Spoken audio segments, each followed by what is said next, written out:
My daughter came home from family time, crying and said Grandma locked her in the car because she was embarrassing. She sat there for 3.5 hours in the heat while they ate at a restaurant. I canceled every payment and filed charges. Now they're begging.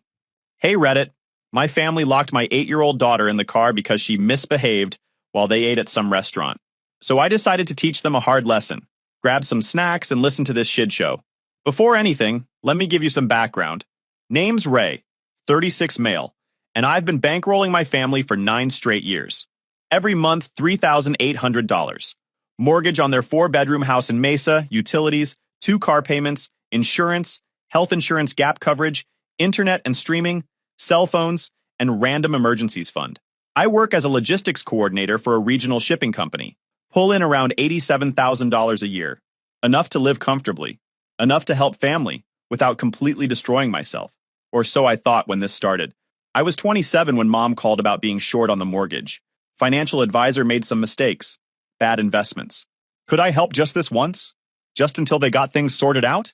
9 years later, temporary is still going strong. Total contributed. $410,400. Plus the actual random emergencies. The roof. The AC unit. The medical bills. Always urgent. Always my problem. And in 9 years, not once have they said thank you. Nothing but silence and expectations and occasional complaints that I was late on a payment. My sister Katie lives 10 minutes from them. 2 years younger. Married to Mike, who works in pharmaceutical sales. 2 kids. Haley is 10, Ethan is 8. My parents treat those kids like royalty. Every event becomes a production.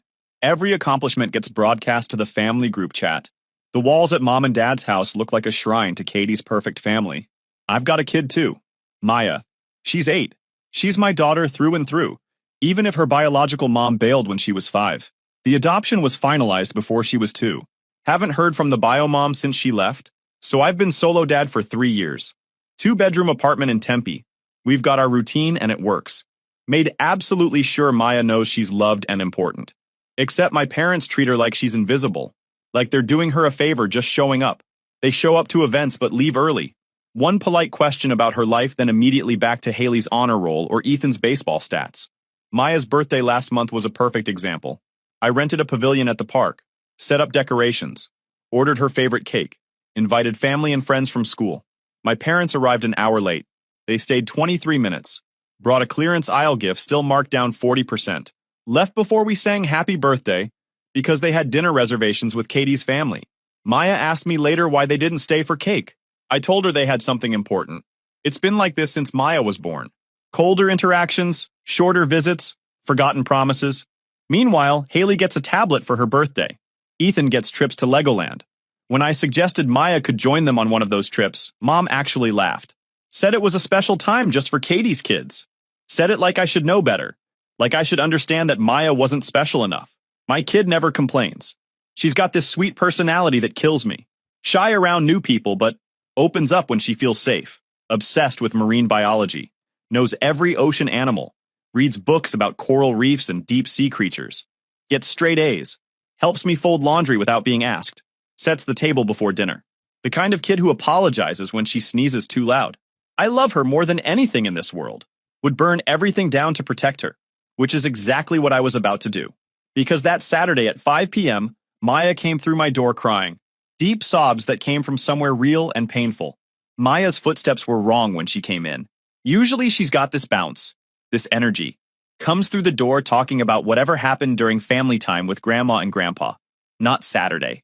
She walked in slow and heavy. Dropped her backpack like it weighed 100 pounds. Stood in the entryway staring at nothing. Her face was red and blotchy. I was on the couch reviewing some logistics reports for work. Monday morning meeting prep that could have waited. I dropped the tablet the second I saw her face. Maya? What's wrong? The words came out between sobs. Broken up. Grandma made me wait in the car. My blood went cold. What do you mean, wait in the car? She said I was embarrassing them. Maya wiped her face with both hands, but the tears kept coming.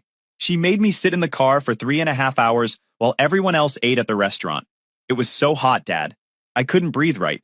The windows were up because she said if I opened them, the car might get broken into. I drank all my water in the first hour. I was so thirsty and hot and scared. 3.5 hours. In September. In Phoenix.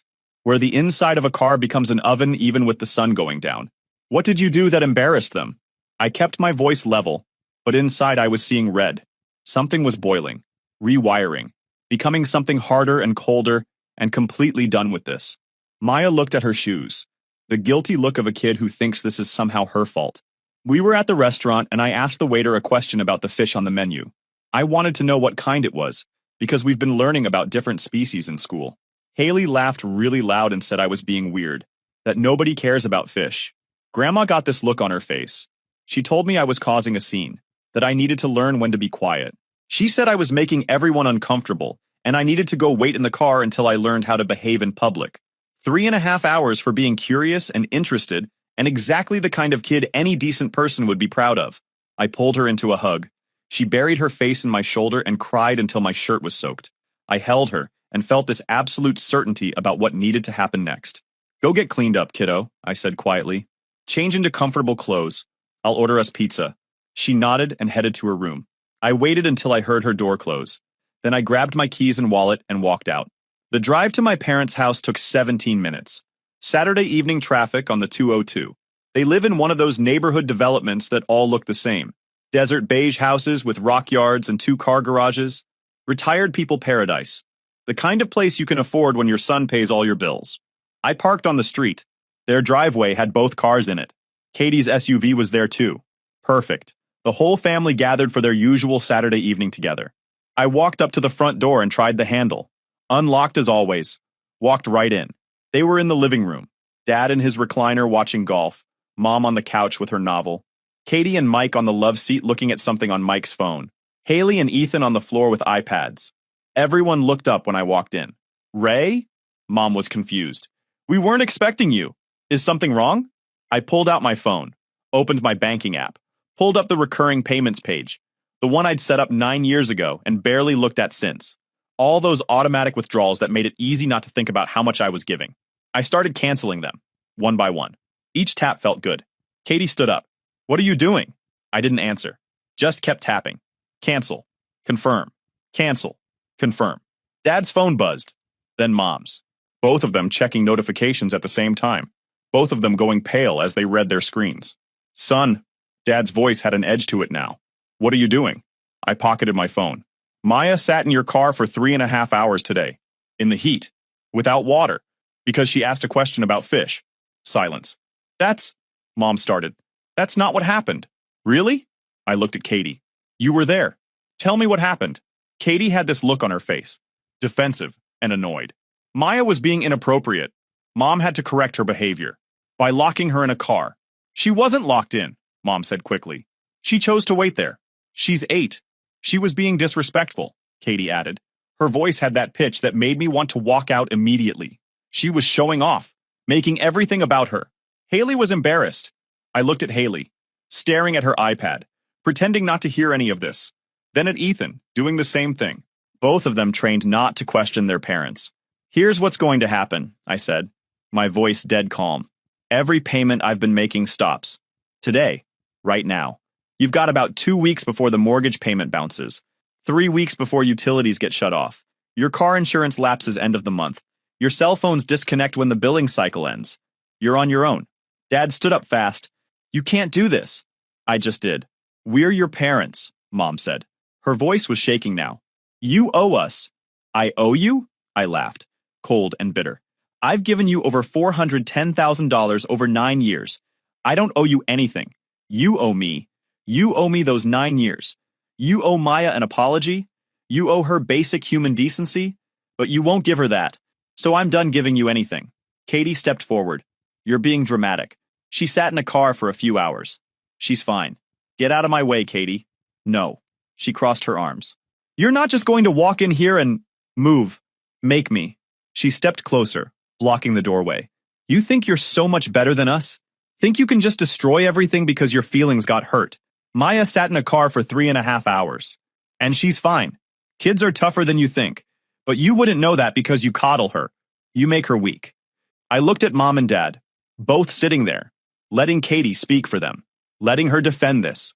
9 years of payments, and this was what I got. This was what they all thought of me. I walked around Katie, headed for the door. Behind me, Dad was shouting something about responsibility. Mom was crying. Katie was yelling about being selfish. I got in my car, started the engine, and drove away. Didn't look back, didn't feel guilty. Got home at 6:40 p.m. Maya was in the living room. She'd set up her art supplies on the coffee table, drawing something with colored pencils. My kid creating art while I'd just blown up our entire family structure. "Did you order pizza?" she asked without looking up from her drawing. "Not yet. What do you want on it? Can we get half cheese, half pepperoni?" "You got it." I ordered online while standing in the kitchen. Added breadsticks and that dessert pizza she likes. Made it a celebration even though I was still shaking with anger inside. Maya went back to her drawing. I sat on the couch and looked at my phone. 23 missed calls by 7 p.m. 15 text messages. All from the family. I read them while Maya drew, each one more desperate and angry than the last. Mom. "Ray, please, we need to talk about this." Dad. "Call me immediately. This is unacceptable." Katie. "You're throwing a tantrum. Grow up." Mike. "Hey man, maybe let's all cool down and talk tomorrow." Katie again. Mom's crying. "Are you happy now? You always have to be the victim. Always have to make everything about you." The messages went on. A mix of guilt trips, demands, manipulation tactics that had probably worked for years. Might have even worked this time if I hadn't seen my daughter's face when she walked through that door. I ignored them all. Then I opened my banking app and reviewed what I'd done. Everything was in motion. Mortgage, utilities, insurance, car payments, cell phones. All scheduled for cancellation. 9 years of autopay destroyed in under 10 minutes. Pizza arrived at 7:30. Delivery driver handed it over with a smile. As we ate together, Maya told me about her drawing. Told me about the books she'd been reading about the Great Barrier Reef, about coral bleaching and ocean acidification, and how she wanted to help fix it somehow when she grew up. I listened and asked questions and made appropriate impressed sounds. Pretended I wasn't mentally planning the next steps of completely cutting my parents out of our lives. Pretended I wasn't already thinking about lawyers and restraining orders and making sure they could never hurt her again. After dinner, we watched a documentary about ocean conservation. Maya fell asleep on the couch halfway through, her head on my shoulder. I carried her to bed. This kid deserved better. Deserved grandparents who cared, who saw how special she was, who celebrated her curiosity instead of punishing it, who didn't lock her in cars like unwanted luggage. I went back to the living room and pulled out my laptop. Started documenting everything. Every payment with dates and amounts. Every incident where they'd treated Maya poorly. Every time they'd chosen Katie's kids over mine. The anger came in waves. By midnight, I had 9 years of financial records organized in spreadsheets with color-coded categories. By 1 a.m., I had screenshots of text messages going back years. Conversations where they'd asked for money, where they'd promised to pay me back someday, where they'd guilt-tripped me into covering just one more thing. I had a timeline of incidents that painted a very clear picture of favoritism and emotional neglect. The Christmas where Maya's homemade ornament ended up in the trash. The summer they'd taken Haley and Ethan to Disneyland and said no when I asked if Maya could join. Pattern after pattern. It was the kind of documentation that would make any reasonable person say, yeah. Cutting them off was the right call. Sunday morning came with more messages. 38 of them. I scrolled through while drinking coffee, enjoying the morning quiet. Mom, your father and I are scared. Please respond. Dad, the bank called. We're behind on the mortgage. Fix this now. Katie, Mom had to take medication because of the stress you're causing. I hope you're proud of yourself. Mike, dude, this is getting out of hand. Your parents are freaking out. They'd had 9 years to perfect these tactics. 9 years of making me feel responsible for their well-being. 9 years of training me to jump when they needed something. I blocked all of them. Cleared my voicemail without listening. Deleted the family group chat. Removed them from my social media. Monday morning, I dropped Maya at school like normal. Kissed her goodbye. Told her I loved her. Watched her walk into the building with her backpack, somehow still smiling after everything. Then I drove downtown to the police station. Cutting off their money was step 1. Legal consequences was step 2. The front desk officer was a woman in her 40s with tired eyes and a nameplate that read, Gutierrez. She looked up from her computer when I approached. I need to report child endangerment, I said. That got her attention. She pulled out a form and a pen. What happened? I explained the situation. Maya locked in the car. 3.5 hours. September heat. No water. Gave specific times and locations. Mentioned that there were witnesses. All of them present when it happened. Officer Gutierrez wrote everything down. When I mentioned the 3.5 hours, she looked up sharply. The vehicle was in direct sunlight? Yes. Windows up? Officer Gutierrez's jaw tightened. She asked questions. Verified information. Took down my contact details and Maya's information. When I finished, she looked at me seriously. This is criminal child endangerment under Arizona statute. I need to file a report and pass this to detectives. They'll follow up with you within 48 hours. What happens then? They'll interview your daughter. Get her statement. Interview witnesses if possible. If they find enough evidence, they'll submit charges to the county attorney's office for prosecution. I gave her my contact information, signed forms, received a case number. The whole process took 40 minutes. When I walked out, my phone was ringing. Unknown number. I answered anyway. Ray, it's your mother. I hung up, blocked the number. The phone rang again immediately. Different unknown number. Dad this time. Ray, listen to me. You need to stop this. The police called. They're investigating us for child endangerment. That's crazy. That's not what happened. That's exactly what happened. Your mother made a mistake in judgment. That's all. We don't deserve to have police involved. Maya deserved not to be locked in a car. But here we are. I hung up. Blocked that number too. By Tuesday, the calls were coming from numbers I didn't recognize. Friends of my parents. Family friends. Distant relatives who suddenly cared about the situation. All of them with the same message. I was overreacting. I was destroying the family. I needed to fix this before it went too far. I ignored every single one. Wednesday afternoon, I got a call from Detective Collins. He asked if I could bring Maya to the station for an interview. Said he'd have a child advocacy specialist present. That it would be gentle and age-appropriate. Thursday after school, I took Maya downtown. Explained that some people wanted to ask her about Saturday. She nodded and asked if I'd be there with her. I told her I'd be right outside. The interview took 45 minutes. When Maya came out, the advocacy specialist said she did great, that her statement was clear and consistent. Detective Collins walked me to my car. Your daughter's story matches your report exactly. I'm recommending charges. The county attorney will make the final decision, but this is pretty straightforward. Your mother endangered a child through reckless disregard. I nodded. There's something else you should know, Collins added. Child Protective Services will be involved. They'll want to interview you and your daughter. Make sure she's in a safe environment. She is. I believe you. But they have to verify. They'll probably visit your home, talk to her school, check references. Don't take it personally. I won't. He handed me his card. Call me if your family tries to contact you about this, especially if they try to pressure you into dropping the charges. That's witness tampering, and I'll add it to their problems. Friday morning, my parents were formally charged. I know because Katie called from Mike's number. Screaming so loud I had to hold the phone away from my ear. You got Mom arrested. Your own mother. Do you understand what you've done? Your mother locked my daughter in a car for 3.5 hours. She made a mistake. Then she can explain that to a judge. This is going to ruin her life. She could go to jail, Ray. Jail. Good. Katie made a sound somewhere between a scream and a sob. You're evil. You're actually evil. Maya sat in that car crying and scared while you all ate dinner and laughed. But I'm evil. Sure. I hung up. That afternoon, I got an email from my dad. Subject line, please read. The email was long, pages of justifications and explanations. How they didn't mean to hurt Maya. How it was just a few hours. How kids these days are too sensitive. How I was ruining their lives over nothing. How they'd already paid $3,000 to a lawyer. How I needed to drop the charges and restore the payments and fix this mess I'd created. Not once did he apologize for what they did to Maya. I blocked his email address. Saturday morning, 1 week after everything started, I woke up and checked my phone out of habit. No calls, no texts, no emails. Complete silence. It felt incredible. 2 weeks later, the mortgage payment officially bounced. I know because I got a text from my cousin forwarding messages from Katie. She'd sent a screenshot of the bank notification my parents received. Crying. Past due. Late fees assessed. 30-day notice before foreclosure proceedings. 3 days after that, their utilities were shut off. Power, water, gas, all gone. They had to pay deposits and reinstatement fees to get them turned back on. Deposits they didn't have because they'd never built an emergency fund. Never needed one when their emergency fund was me. Daniel told me about it at work. His wife volunteers with my mom's theater group. Word travels. That's rough, Daniel said.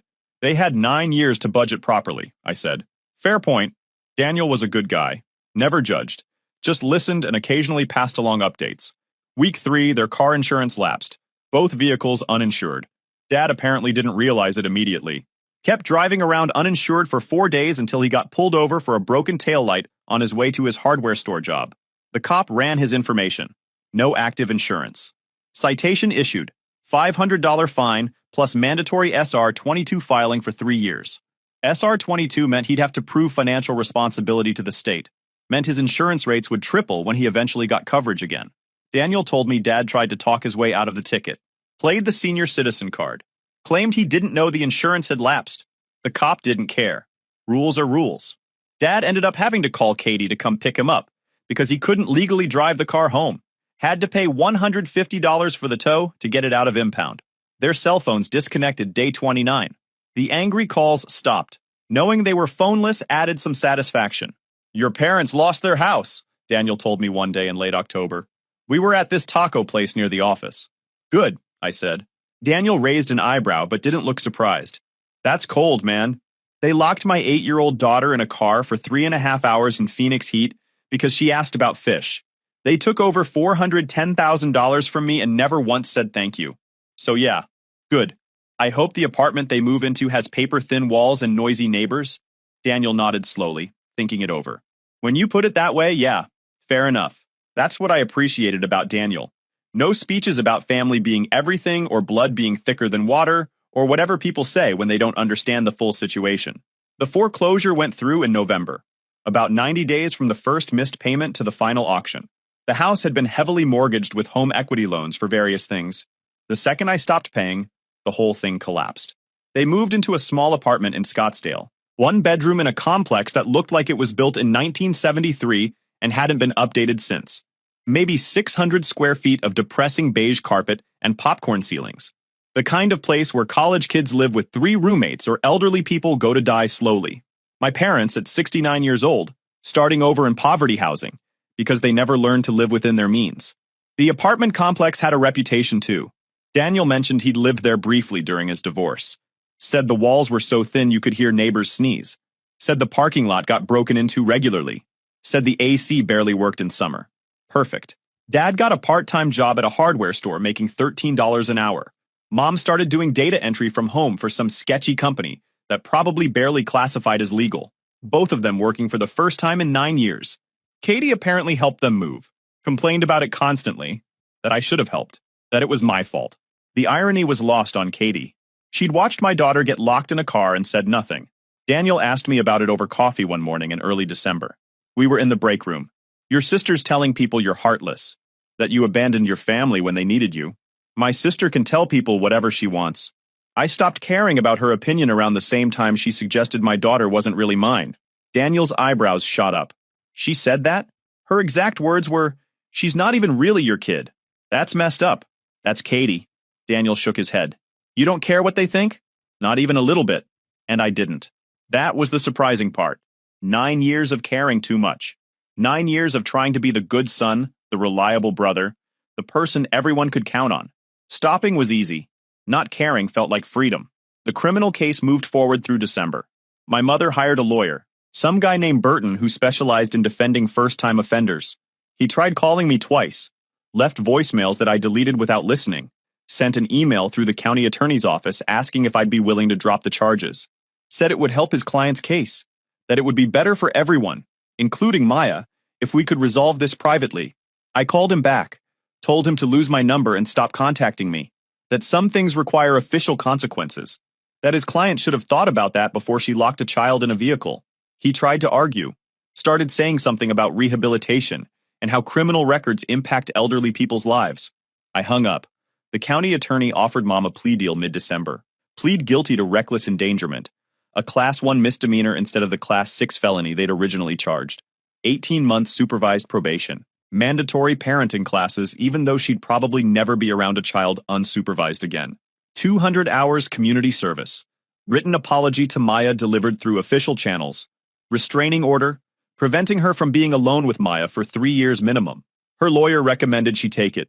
Avoid trial. Accept responsibility, and move on. Word got back to me that my mother cried for 2 days before signing.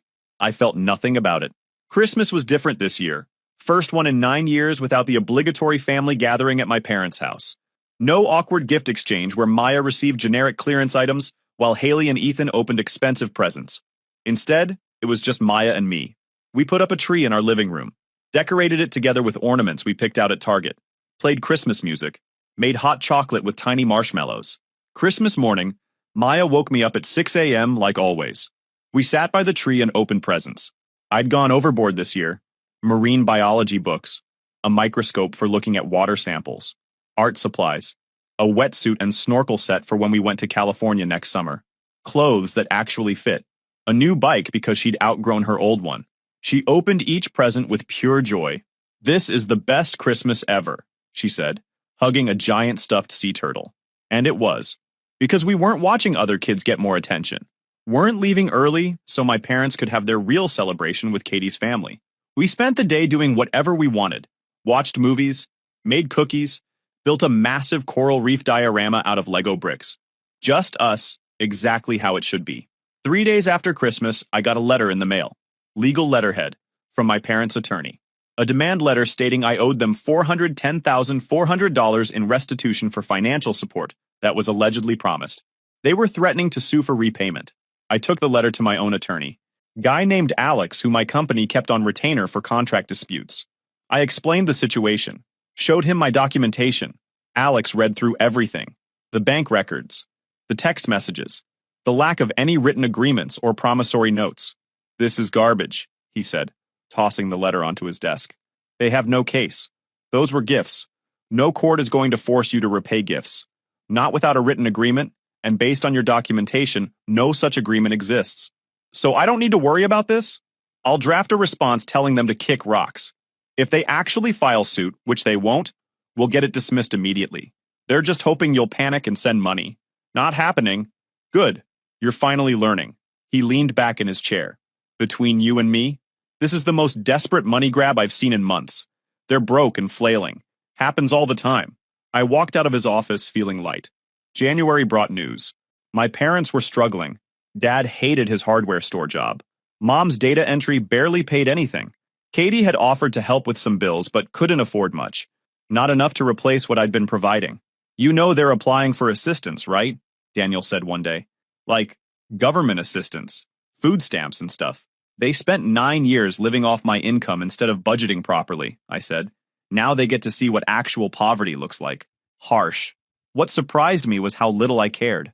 I'd expected guilt, expected some small part of me to feel bad about their situation, to want to help, even after everything. But there was no sympathy, no urge to fix their problems, just cold indifference and satisfaction that they were finally experiencing consequences. February brought the court date for Mom's sentencing.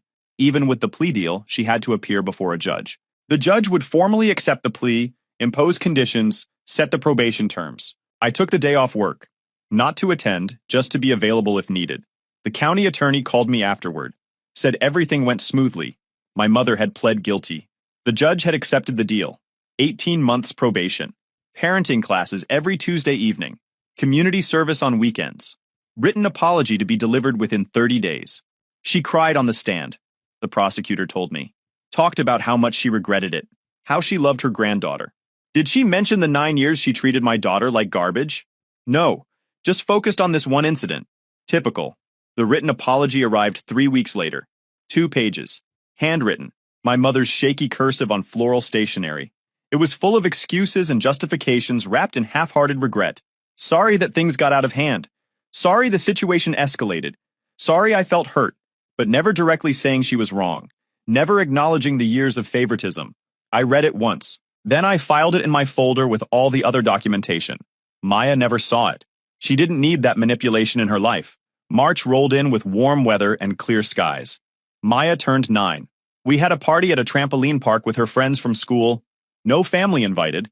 Just kids jumping and laughing and eating pizza. It was perfect. At home that evening, after her friends left, Maya asked me something while we were cleaning up. "Dad, are Grandma and Grandpa ever going to say sorry?" "They sent a letter," I said carefully. "But it wasn't a real apology." "Oh." She thought about that while throwing away paper plates. "That's okay. I don't think I want to see them anyway." "Why not?" "Because they're mean. You always tell me I don't have to spend time with people who make me feel bad." "You're absolutely right," I said. "You don't have to see anyone who makes you feel bad, including them." She nodded, satisfied with that answer, and went to her room to play with her new toys. I stood in the kitchen thinking about how much easier life had become. Without the financial burden, without the emotional manipulation. That money I'd been sending them, now it went into Maya's college fund. into savings, into quality of life improvements, better apartment in a nicer neighborhood, good food, weekend trips, experiences and memories instead of funding someone else's comfortable retirement. I took the $3,800 per month and gave Maya the childhood she deserved. By April, Daniel reported that my parents had adapted to their new reality, both working full-time now. Dad at the hardware store, Mom had moved up to a better data entry company. They'd downsized further, got rid of one car, moved to an even cheaper apartment, learned to budget, learned to live within their means. Katie had apparently doubled down on her narrative, told everyone who would listen that I was terrible, that I'd abandoned family, that I should forgive and forget and restore the family. I heard this through various channels. Mutual acquaintances, distant relatives who felt compelled to share. I didn't care. Katie could tell whatever story she wanted. The people who mattered knew the truth. One Saturday in May, I ran into Katie at the grocery store. Complete accident. I was in the produce section with Maya, looking at apples. Turned around and there she was. Cart full of organic everything.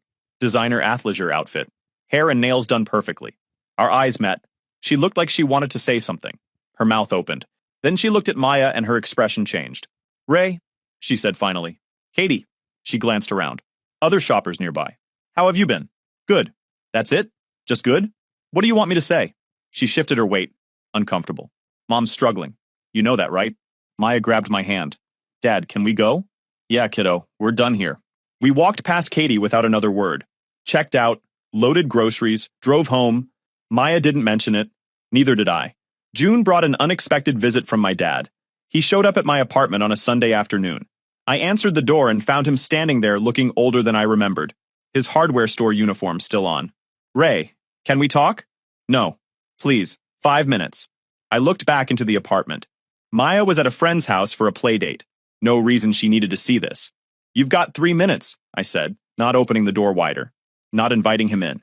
"I want to apologize. You want me to restore the payments?" "No." He shook his head. "I mean, yes, we're struggling. But mostly I came to say I'm sorry. We were wrong. The way we treated Maya was wrong. The way we expected your help without appreciation was wrong. All of it." I leaned against the doorframe, arms crossed. "You're sorry because you're broke. Not because you actually regret what you did. That's not true." "It is true. You spent 9 years taking my money. You watched your wife lock my kid in a car. You did nothing. You said nothing. And now you're here because you need money. Not because you care." He looked down. Couldn't meet my eyes. "Time's up. Leave. Ray, leave, now.